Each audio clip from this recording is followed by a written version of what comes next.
Hello everybody. In my last video in my story snippets series, I was talking about how I wanted to be a physio and the difficulties that I had in finding somewhere to study, and how finally I found out about the North London School of Physiotherapy.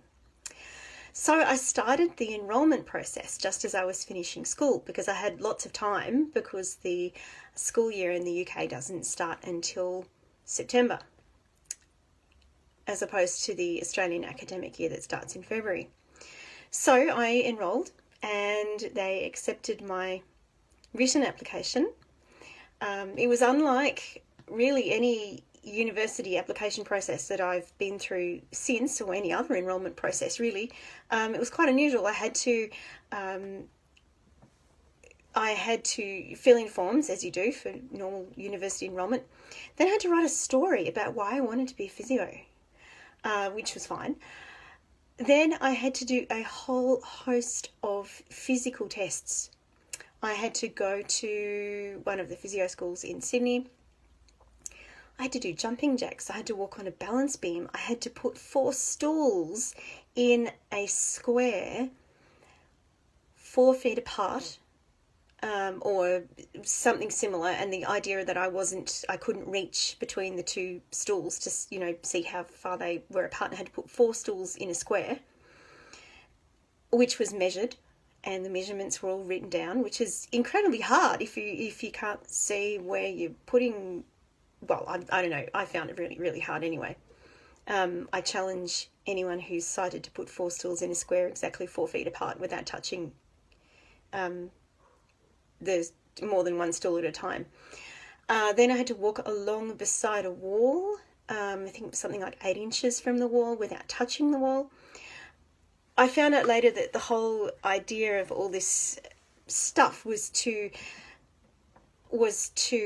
check out my orientation and mobility skills, and my ability to judge distances, and my spatial awareness. So anyway, I completed all those tests as best I could. I also had to bandage someone's knee and bandage someone's arm and all that, which was fine. And so completed all those tests, and off I went to London with my mum. She came with me because I didn't know what I would need over there, and so I took everything. I took a Perkins Brailler, which is this steel contraption which weighs about 4 kilos. I took heaps of Braille books because I didn't know what I'd need over there. Even though it was a school for the blind, I didn't really know what was provided over there. So I took boxes and boxes of stuff. We had to get special permission from the airline to take all this stuff over. So Mum took me over to London, and I started studying physio. It turns out, though, that the result of all those tests showed that I had problems with my spatial awareness, which of course I wasn't aware of. The only thing I knew was that I couldn't do something like hold a bowl of soup level, or carry a tray, or something like that, and I just thought that all blind people were like that, but obviously not. There are other blind people who can do those sorts of things better because they have a better awareness of where their body is in space. So they suspected that I had spatial awareness problems because of the results of my tests, but they didn't tell us that until I got to the school. I'd spent a term studying there, or 2 terms. I started in September. I ended up leaving in February, so 5 months studying there. We'd outlaid the £16,000 tuition. I must have only been 1 term.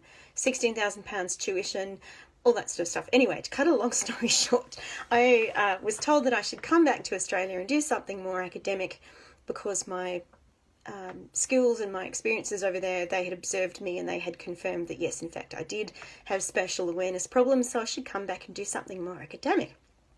Thankfully, my father, in his wisdom, when I had actually got my Australian university entrance score, he suggested that I apply for something just in case, just as a backup plan. So I applied to study commerce. So I had that waiting for me when I came back. And I will talk to you a little bit about that in my next story snippets video.